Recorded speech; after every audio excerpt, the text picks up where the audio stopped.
मेरे प्यारे बहनों और भाइयों, मैं आपके सामने हिंदुस्तान की आज़ादी के बारे में कुछ पैरे बोलना चाहती हूँ। मुझे उम्मीद है आप गौर से सुनेंगे।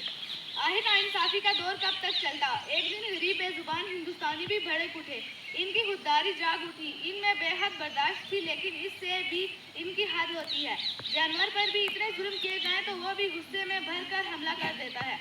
हम तो इंसान थे, वो हमारे देश की दौलत से अपना घर भर रहे थे और हम गरीब से गरीब होते जा रहे थे।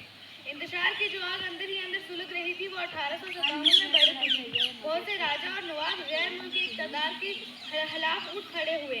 फौज ने बगावत की। ये थी हमारी आज़ादी की पहली लड़ाई, जिसे ब्रिटिश सरकार ने सिपाहियों के गद्दार का नाम दिया।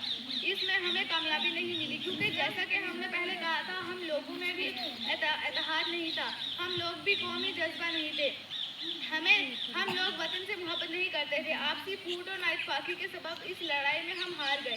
बहुत से राजा महाराजे और कुछ अवाम भी गोरों की मदद कर रही थी। हमारे पास हथियार भी तो नहीं थे।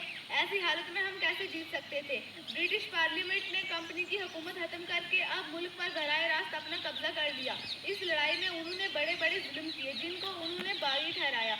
इन्हें सख्त से सख्त सजा दी। कैदियों को संगीनों से छलनी करके इन्हें जिंदा आग में जला दिया।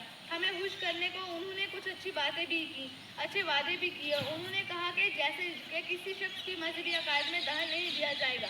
उन्होंने कहा कि अब हिंदुस्तान की सनत को तरक्की दी जाएगी और ऐसे ऐसे काम किए जाएंगे जिससे अवाम को फ़ायदा हो।